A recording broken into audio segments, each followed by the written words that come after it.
Mr. President, my name is Scott Jones, and I'm the Sheriff of Sacramento County, California, one of the largest sheriff's departments in the country and a constituency of over 1.4 million people. 2 weeks ago today, I had the unfortunate distinction of burying one of my deputies. His name was Danny Oliver, and he was shot a single time in the head during a casual encounter with the suspect. During the ensuing manhunt that day, another deputy from nearby Placer County was also shot and killed by him. In his rampage, he carjacked several people at gunpoint. He shot or shot at several other officers and shot an innocent civilian in the face. Why am I telling you this? Because this person is in this country illegally from Mexico. He has a significant criminal history, and on at least 4 prior occasions he was removed from this country, each time having no consequences for his actions. And while I'm not going to overly dramatize this plea by attributing his death to you or to anybody else, I am going to implore you to address an issue that only you can address: immigration reform. And while Congress as a body, both Democrats and certainly Republicans, share in the blame for their failure in this part, only you are singularly responsible for the hands-off policy that exists in Homeland Security and its subsidiaries, including Customs and Border Protection. Mr. President, they don't need a raise to improve morale in that organization. They need to be allowed to do their jobs and carry out their mission to keep America safe. Likewise, you are the only person that can impress upon Congress the urgency of reform. Simply stated, you're the only singular person in this entire country that can advance or adopt meaningful immigration reform. By that very definition, then, it is your singular failure alone as to why we do not yet have reform, why America continues to be at risk, and new crimes and new victims are mounting each and every day in every single state. Before I get too far afield, I want to make it perfectly clear that I am not anti-immigration. Quite the contrary, I'm very pro-immigrant. I recognize and appreciate the value of diversity in this great country and in each of our communities. My relatives, like many other Americans, were immigrants, and I truly believe that everyone should have the opportunity to realize and live the American dream. More importantly, I understand the integral role that the undocumented population plays in our national and state economies. In California, we have a very large and very productive undocumented population. Unfortunately, that also necessarily means that we have a large undocumented population that chooses crime as a way of life, that chooses to victimize others, including in many instances other undocumented persons who are often unwilling to call us for help. Like their American criminal counterparts, they commit murders, sexual assaults, kidnaps, thefts, engage in violent gang activity, and murder police officers.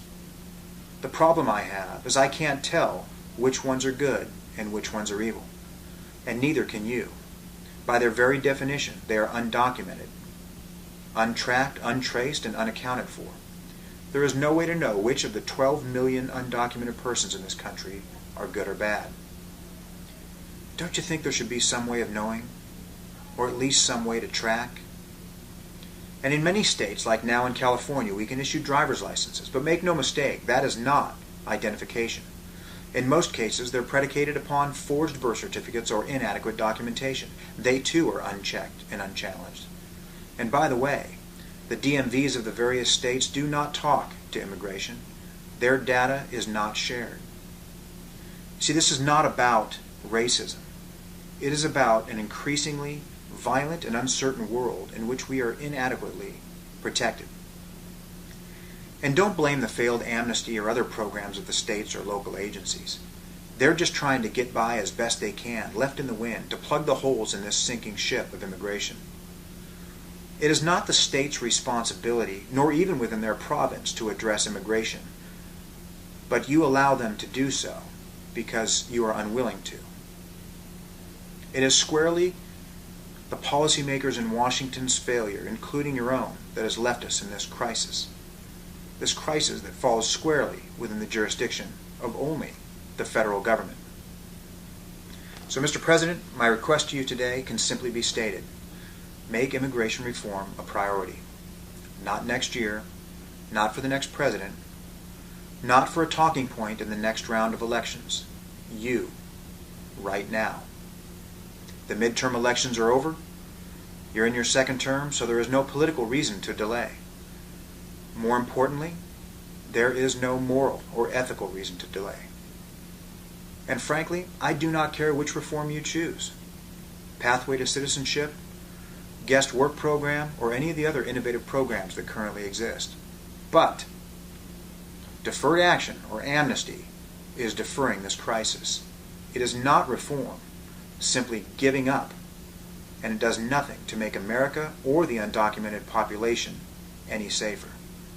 So please, do something. Have the political courage to do what it is that only you can do, what you have a duty to do. Keep America and her people safe. And I will make you this offer. If for whatever reason you are unable or unwilling to effect the type of change that is necessary to keep America safe, simply reach out to me. I will get on a plane tomorrow and travel to Washington and help you in whatever way I possibly can. This issue is that important to me and to the rest of the American people. And no matter what eventual pathway to immigration reform is chosen, there can be no conceivable resolution that does not involve securing our borders.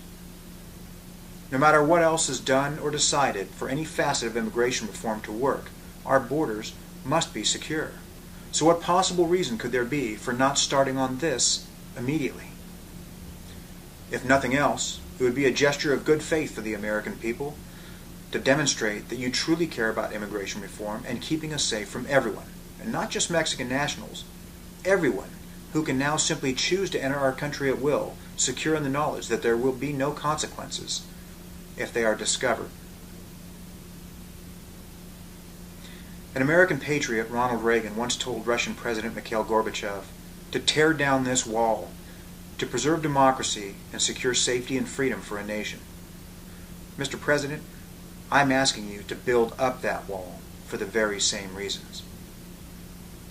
Now perhaps I'm the first one to give you such a video letter, but hopefully I am not the last.